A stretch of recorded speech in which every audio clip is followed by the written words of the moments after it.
Welcome back. This is Newsnight on eNCA. The ActionSA is considering taking legal action against Parliament's Ethics Committee. This after the committee cleared former Health Minister Dr. Zweli Mkhize of conflict of interest in the Digital Vibes scandal. The committee ruled that Mkhize could not be liable for his son allegedly benefiting from the contract. To discuss this more, I'm joined by party leader Herman Mashaba, who joins me now while he's traveling in London in the United Kingdom. Good evening, Mr. Mashaba. So at what stage, let's start there, at what stage are you in consideration of the possibility of legal action against Parliament's Ethics Committee on its findings that exonerated the former health minister? Well, thank you very much, first of all, to Lasizwe and eNCA for giving us this opportunity. We are really concerned, and I really urge all South Africans to really get concerned with developments happening in Parliament lately. I think let me just really give you the background as to why I believe the matter of Dr. Mkhize has to really be challenged. Just I'm sure you're aware, about a month ago, after laying a complaint with the Parliamentary Ethics Committee over a year ago regarding Mr. Julius Malema making utterances that people must find creative ways to come into the country. And I received a report from the Ethics Committee also clearing Mr. Malema that they could not find anything wrong with what he said. And really decided we've already taken the steps, our legal team has already taken steps right into Parliament. We want the proceedings of really what happened, what actually informed their decision. And now a week later, a week or so later, now it's regarding Dr. Mkhize. A case that is really so clear as daylight. It's a case that every South African, honestly, you don't have to be a rocket scientist to really understand the role that Dr. Mkhize played with Digital Vibes. Even himself admitting, you remember, he even admitted being prepared to refund the money. Then I cannot understand how members of Parliament, people who are supposed to be the ones actually the custodians of the rule of law in our country. So it is really concerning. So our legal people, when I get back next week, will obviously give us the steps to really be followed on this particular matter. This will be the second case in a month that ActionSA is actually taking the Ethics Committee the decisions on review, and we are not going to give up. We know they're going to play every possible game to really make life difficult for us, but we are determined, because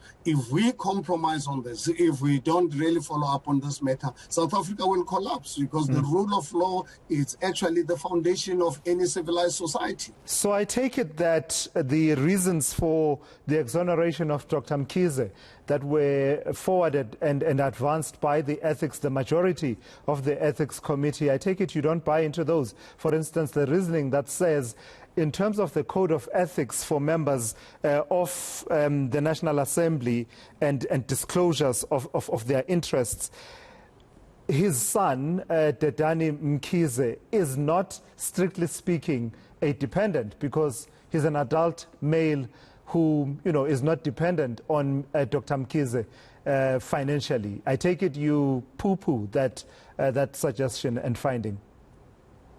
I think, Tula Season, I really ask Parliament not to take us for fools. I think we've really been betrayed for the last 28 years. But I think it's actually quite worrying. You know what MPs and Parliament stands for? These are the people who are supposed to really be holding everyone accountable. But once we start seeing these developments emerging out of Parliament, we must be very worried as South Africa. Here is Dr. Mkhize prepared to refund the money.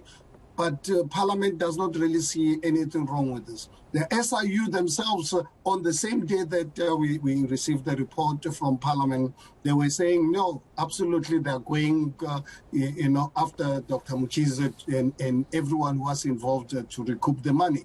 I cannot understand who and how these members of Parliament really operate. It looks like they are there to serve their own criminal political interest than actually saving the interest of South Africa. So that is why we will if compelled to, will really go up to the highest courts in the land to ensure that the decision is reversed and appropriate measures are taken against Dr. Mkhize, including actually recovering the money stolen. Yeah, and of course the other allegation had to do with these repairs to the house in Bryanston that came up to some 6,720, and Dr. Mkhize's explanation has always been that someone else who is responsible for the maintenance of that property, I think it's a Mr. Thamsanqa Mkhize, is the person who was responsible for that, and that's the explanation he had advanced with the SIU, which eventually did come to a finding that says he should be investigated further for possible criminal charges. So, but without going down that rabbit hole, Mr. Mashaba, what can possibly be done in this instance without interfering too much in the conduct of Parliament? I'm not sure if I make the question clear enough. I know that you still await guidance from your legal teams, but as you conjure up, what are the possibilities, what are the pathways that you could possibly take to try and get some kind of corrective action out of this, action that you believe was wrong on the part of Parliament?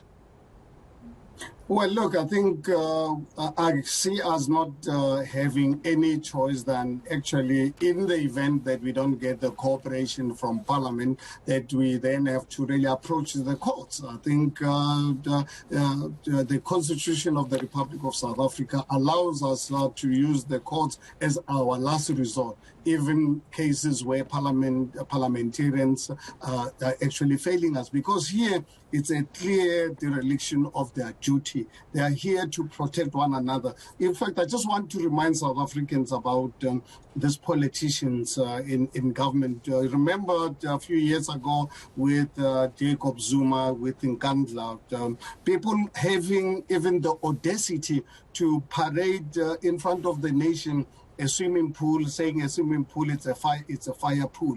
I think they've taken us as South Africans to be fools, and this cannot really be tolerated any longer. We really stomach this, and really some of us have had enough.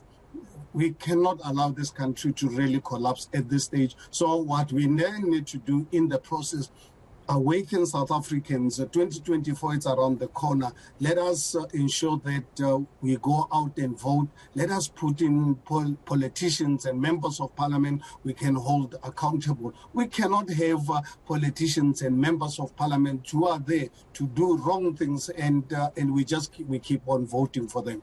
We cannot really stay away from voting. Let us use our constitutional framework with the Constitution adopted in 1994. Let's use those platforms to punish politicians. South Africans must learn. We should not really be married to any political party or any politician. Let us really stand for what for good values and what these politicians stand for. Learn to punish politicians, and I don't care who.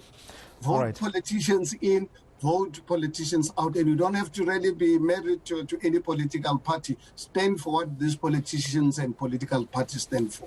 All right, I've got to thank you for your time. That's ActionSA leader Herman Mashaba joining me from London in the United Kingdom, where he is traveling at the moment. So we'll have to keep track of what steps the party ActionSA takes next.